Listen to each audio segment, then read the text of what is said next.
Assalamualaikum warahmatullahi wabarakatuh. Selamat pagi anak-anak. Perkenalkan, nama Ibu Rofiqatul Hidayah. Ibu sebagai guru PPL di SMPN 1 Kajen ini. Ibu dari mahasiswa YIN Pekalongan. Pada kesempatan kali ini alhamdulillah kita bisa belajar bersama-sama, yaitu dengan materi iman kepada kitab-kitab Allah. Kita bisa belajar bersama dalam keadaan sehat walafiat. Materi kali ini iman kepada kitab-kitab Allah. Apa sih iman kepada kitab-kitab Allah? Dengan pengertian iman sendiri itu berasal dari kata amana yu'minu imanan, yang berarti itu percaya atau meyakini. Jadi iman kepada kitab-kitab Allah artinya itu percaya atau meyakini dengan sepenuh hati akan adanya kitab-kitab Allah yang diturunkan kepada para nabi dan rasul kepada umatnya untuk dijadikan sebagai pedoman hidup di dunia, petunjuk hidup di dunia. Jadi dengan adanya kitab itu kita itu hidupnya itu akan lebih terarah, selalu mengarah kepada kebaikan yang nantinya itu tidak akan tersesat. Jadi ibarat itu kalian di jalan naik motor, kalian itu nggak tahu arah mau kemana dan kemana. Itu kan akhirnya kebingungan, hidupnya itu akan terombang-ambing. Jadi dengan adanya kitab Allah ini kita bisa hidupnya itu terarah, selalu mengarah kepada kebaikan agar nantinya itu tidak tersesat kepada keburukan seperti itu ya. Di sini apa sih hukumnya iman kepada kitab Allah? Hukum iman kepada kitab Allah ini untuk hukumnya itu wajib. Sedangkan perintah untuk kita beriman kepada kitab Allah itu dijelaskan dalam Quran surat Al-Baqarah ayat 4. Ayatnya itu berbunyi Bismillahirrahmanirrahim, walladzina yu'minuna bima unzila ilaika wa ma unzila min qablik. Itu ayat tersebut itu menjelaskan tentang perintah iman kepada kitab-kitab Allah. Jadi kitab Allah ini kan termasuk wahyu dari Allah ya.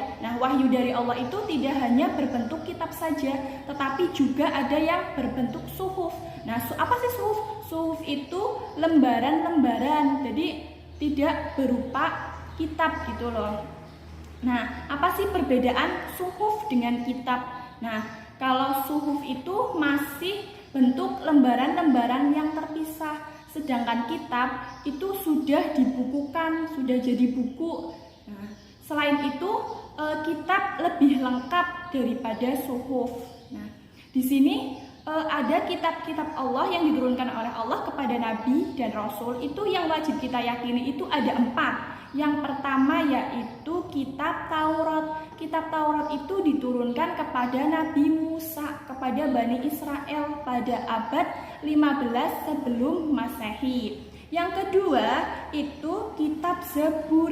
Kitab Zabur ini diturunkan kepada Nabi Daud alaihi salam. Untuk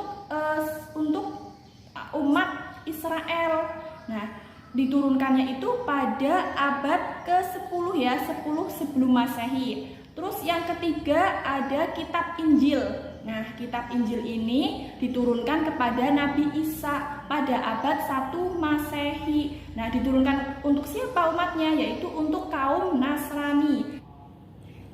Dan yang terakhir yaitu kitab Al-Quran. Kalian sendiri kan sudah tidak asing lagi dengan kitab Al-Quran. Kitab Al-Quran ini merupakan firman Allah yang diturunkan kepada Nabi Muhammad SAW. Kitab Al-Quran ini merupakan kitab yang terakhir karena Al-Quran ini merupakan penyempurna dari kitab-kitab sebelumnya tadi seperti kitab Taurat, Zabur, Injil. Itu disempurnakan oleh kitab Al-Quran. Al-Quran ini isinya itu lebih lengkap. Isinya ini ada tentang iman, Islam, ihsan, dan juga hukum-hukum syariat yang mencakup seluruh aspek kehidupan.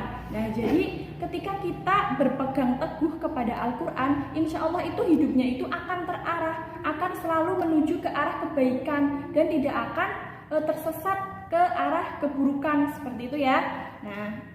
Dan Al-Quran ini itu sangat istimewa. Ketika kita membacanya aja sudah bernilai ibadah. materi selanjutnya itu mengenai mencintai Al-Quran sebagai kitab Allah. Nantinya akan dijelaskan pada pertemuan berikutnya ya.